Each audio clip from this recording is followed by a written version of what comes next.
What's up, ladies and gentlemen, and welcome to this POV review by AUTOBAHN. My name is Max, and today we are checking out another viewer's car. This is Michiel's Renault CLIO RS, and it is a trophy version, which means that stock it has 220 horsepower and is a bit more hardcore in its setup.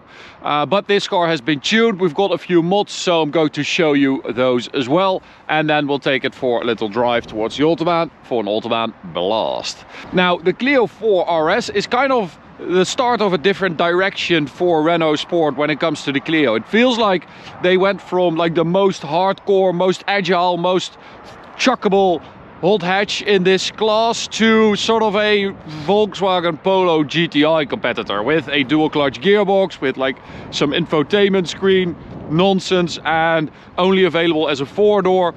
Not really as focused as they used to be. So when it came out, we were not really that enthusiastic about it. We really weren't that impressed. There were a lot of cars back then in this class that were just a lot better. Ford Fiesta ST, Peugeot 208 GTI come to mind, but not a Polo GTI, and that is what this car sort of feels like. But Michiel has made some mods, and that means that it is a bit more hardcore. At the front we've got this Maxton design splitter, which, as you can see, is their usual quality.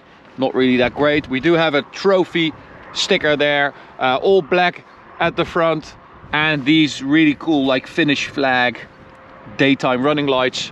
That is pretty nice. I do think that Michiel has changed his headlights as well, because that does not look stuck. And then we've got these wheels, Fox wheels with winter tires. Now, Michiel ordered some new wheels, Enkai wheels, but they had to come from Japan and the post lost one of them. So that is why we are on winter tires. And as usual, the post messed up. They lose so much stuff. 205 section tire at the front on a 17-inch wheel. And we've got upgraded brake discs from EBC. Also have ST suspension. So as you can see, it sits really low. And I think it's a bit too low even. It makes it very bouncy, and Michiel also said that he sometimes hits like speed bumps with it because it's a bit too low. I don't really like this stuff. I don't think it makes the car any better, and it's just an inconvenience and uncomfortable. You can check out Michiel on Instagram, by the way, rs_trophy_m. More Maxton stuff here on the side, Crapston. And at the rear as well, little diffuser. And then we've got this bus stock exhaust with a rear silencer and a decat downpipe, which means that it is very loud. It is a bit too loud, really. You have that like decat sound, especially on the inside. It's quite uncomfortable. Apparently the exterior sound is pretty good, but when you're sitting inside, it's like it's really drony and loud. But he did install these like carbon fiber tailpipes. You can see that, I hope. That does look pretty cool, and that is real carbon fiber, so that is a nice touch. So let's check out the engine. Where is the which is a 1.6 liter turbocharged 4-cylinder engine, which is basically a Nissan engine. It's not the most charismatic engine, I would say, but this has a tune from Decker Motorsport, and it's got an ITG intake, decat downpipe, as I said, a different blow-off valve, an AirTech intercooler. You can actually see the hoses in there, which looks pretty awesome. And it's got a stage 2 TCU tune as well, and an ECU tune by Decker Motorsport, as I said. So in total, it is 264 horsepower, 370 newton meters of torque, stock 220, 260. So that is quite a nice bump in power. It is quite a fast car. It does not have a limited slip diff, so it does struggle a bit to put the power down, but it is quite a quick thing. Inside, as I said, we have like this newish infotainment system, R-Link, which even when it came out was not the best. We've got this RS steering wheel with column mounted pedals behind that, which I quite like. The only thing is that they should be longer, but they can't be because you have the most hideous control thing on a car ever made. And we come across them in like so many different cars. It's like they bought 10 million of them.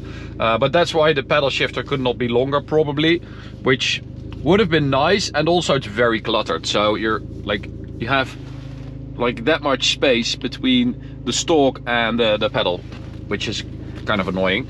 Other than that, we've got the EDC dual clutch 6-speed gearbox. As I said, it's got a stage 2 TCU tune on it. Stock a Clio RS had the most dreadful gearbox ever. Then the Trophy came out and it was a big improvement actually, but this stage 2 is even better. Very snappy, big hits on the shift, and because you have that decat downpipe, you get, you know, yeah, a big fart from the exhaust as well.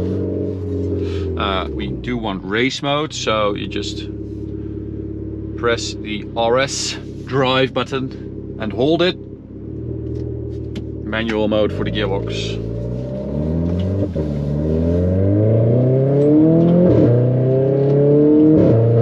That also means that the ESC is off,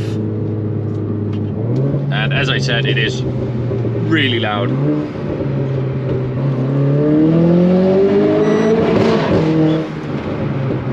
Nice little bang on the shift there. I have to say, the shift bangs and the rev limiter bangs, they sound really good.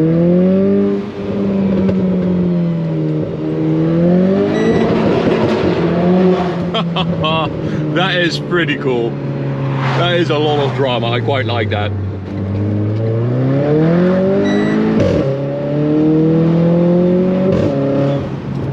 But the thing, or two things that are really missing with this car is steering feel and feedback. It's like the steering wheel is not connected to anything. It feels like a Trustmaster sim racing thing, but not the best quality. And I also feel like, as I said, it's not the most charismatic engine. Maybe that's also because the Clio 2 and 3 had like these naturally aspirated high revving engines. Well, especially the Clio 3 RS, of course. But it doesn't really do anything. It's like it's an engine and it revs, but that's basically it. It's very generic, and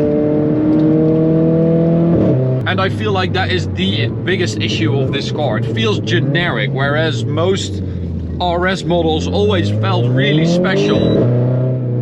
They always felt like people with proper knowledge and skill and real motorsport experience built Renault RS cars. And with this one, I don't know, it feels a lot less impressive.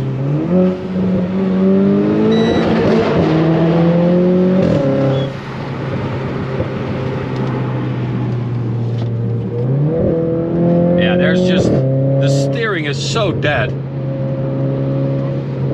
It's a shame. So it also has launch control, but we're not going to use that because it's really, really hard on the clutch. So we're just going to floor it in first gear.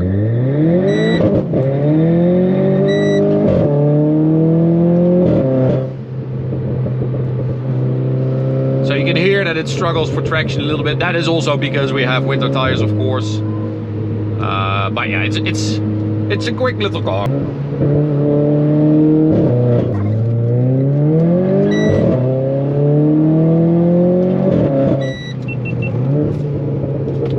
Oh, the shift beep is really loud.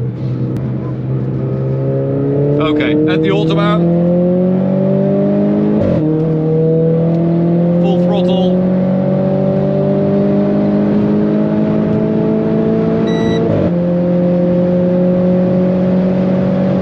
Is pretty quick for a little 260 horsepower car.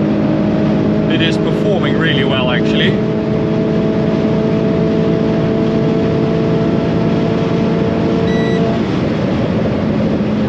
So we measured the 100 to 200 time, of course, and we did a 13.8 second run, which is fairly quick. It's actually 2 seconds quicker than the last Clio RS Trophy we did.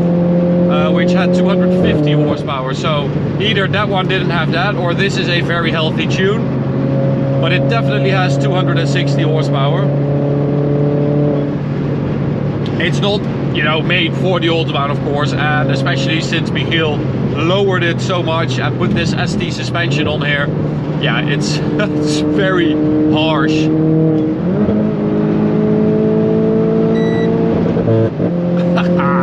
I love that rev limiter though. It does make it very fun to hit it. So, almost at the red line.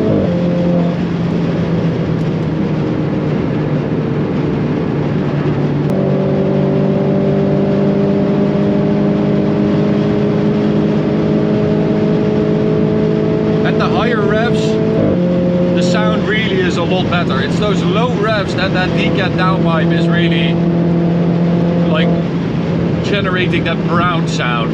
It's much better at high revs.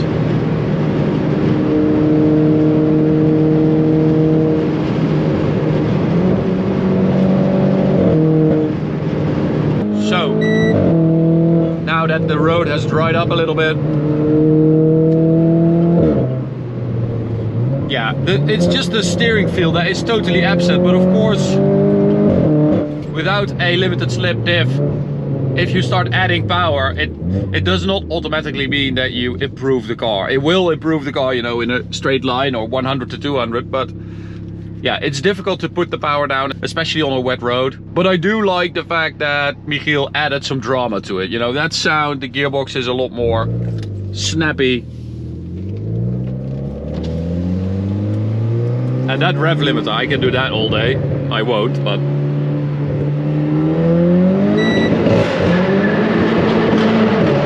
Ha, that is cool. Come on.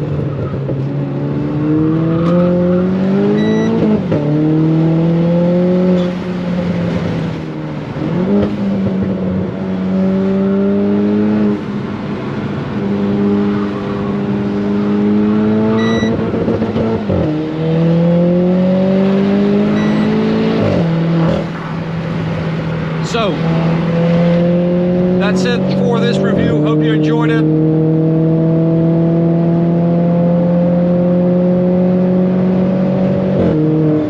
Big thanks to Michiel for taking his car to us. Really appreciate it. To you guys, thanks for watching. You can check out another video by clicking this one right here. There's a playlist of reviews over there, and you can subscribe by clicking the big button in the middle. See you the next one. Bye.